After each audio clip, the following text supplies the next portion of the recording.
How to download TeamViewer on PC. Hi everyone, this is Kate here and welcome back to the channel.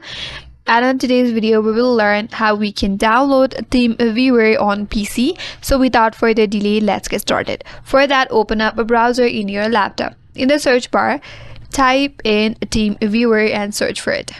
Once you search for it, from the search results, you have to navigate to this link here, that is www.teamviewer.com. That's gonna take you to this website.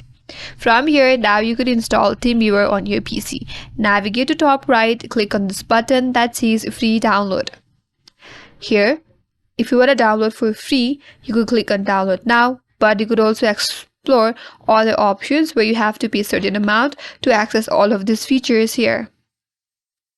If you want to download for free, click on download now. Now from here again, go to download TeamViewer. Now the download has begun. Once the download is complete, you could open up this file here, then install and set up in your device.